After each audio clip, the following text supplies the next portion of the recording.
Hello, I'm Sean, the mobility coach, and today I'm going to help you fix your hamstrings. Now, do you think your hamstrings are tight? Or, if you watch this video, it could be another reason why you can't touch your toes. So, let's get started. Right, there's going to be a lot of camera movement, so bear with me. So, first things first, what we need to do, let's check those hamstrings. Can we do this? Can you go down and touch them toes? If you're struggling to get down there, we need to look at a few things. First off, let's look at the hips, right? Are the hips tilted forward like that? So if they're tilted forward, is our back straight? Instead of having that little arch in the back, in the bottom part of your back.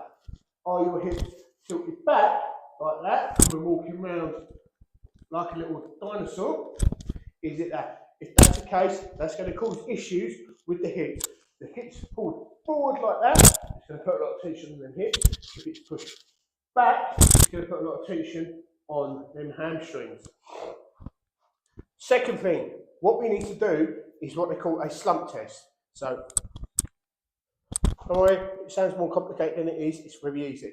So what we're going to do, again, I've got to move the camera, is we are going to sit ourselves down on a chair, nice and comfortable, like this.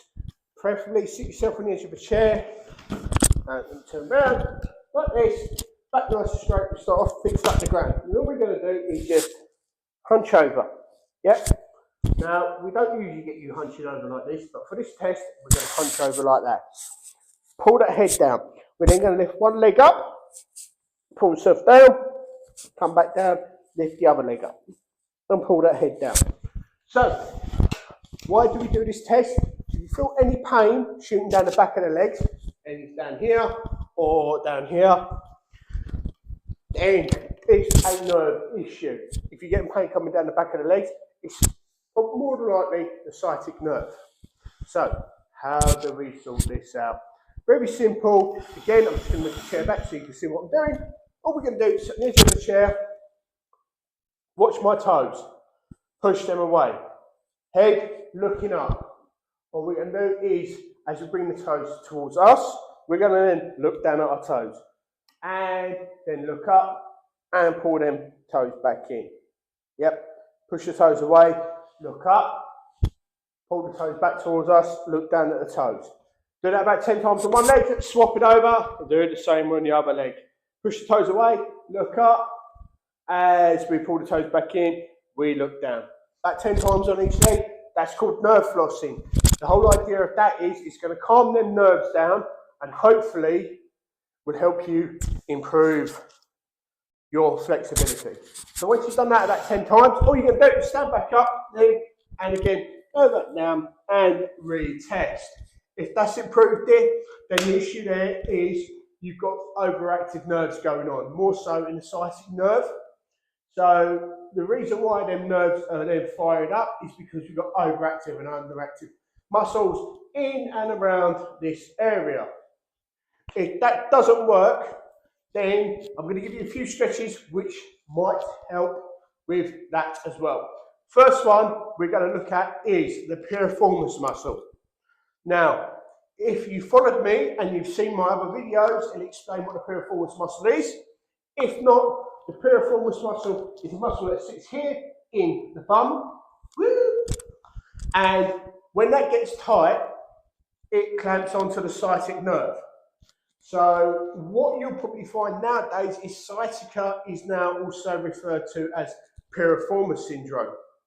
Because it's the piriformis muscle gets tight, clamps on the nerve, causes untold amount of pain coming straight down the back of the leg. It is fixable, you don't need medication for that.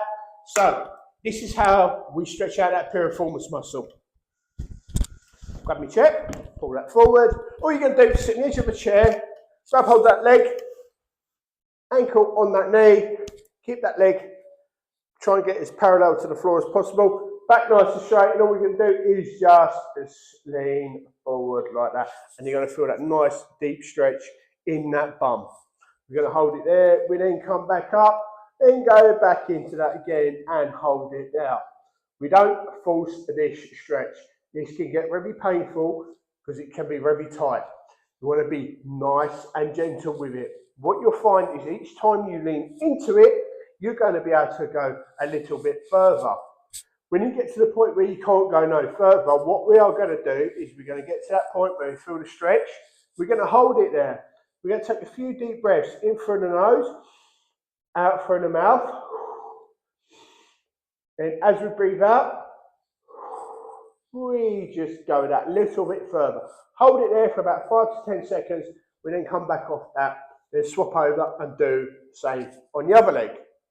If we can't do that and you struggle with trying to get that leg up, the other alternative is laying down on the floor, right? If that's an issue, I'll show you another one after.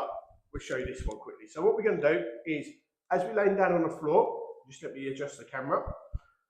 Right, so all we're going to do is just laying down on the floor. You can see this, can't you? Yep, and we move over here a bit more. Is, as we're laying down on our back, hook one leg over on the other. So the ankle's sitting on the knee like this. Then as we lift that leg up, we grab hold of that knee and we put it into the chest. And we do the same again. Hold it there. We then come back off it and go back into that stretch again. Do that 3 or 4 times. When we get to the 3rd or 4th time, all we're going to do is hold it there, take a few deep breaths. As we breathe out, put it in a bit more, and we just hold that stretch there. Hold it again for about 5 to 10 seconds, swap it over, do it the same on the other leg. If we struggle with trying to get that leg up or trying to lift that leg up, all you need to do is grab hold of a towel, hook something around that back of the leg. It could be a towel, t-shirt, anything you want. Just hook it around there. Then we can use that to pull that leg in towards us. So that's another option. Now, some of the people that be watching this video, some of the clients that I work with, struggle getting up and down on the floor. So, how do we stretch this piriformis muscle out without getting down on the floor or without getting up? I having to get up off the floor and things like that. And how to make it safe for you. Simples. All we do is sit on the chair, put one leg out in front, hook the other leg up, and we just grab hold of that leg. Use a towel again to hook it round and pull that leg up as far as you can, then just lift that other leg up. So we start off there, then just start working it nice and slowly. Once that muscle starts loosening up, we can then pull that leg up further. So we get to the point where we start working on that piriformis muscle and start stretching that out. Simples. Once you've done that, all we're going to do is get ourselves back up and then try that again. If that works, happy days. It's not your hamstrings that are tight, it's the muscles elsewhere in and around the hips that are causing you issues.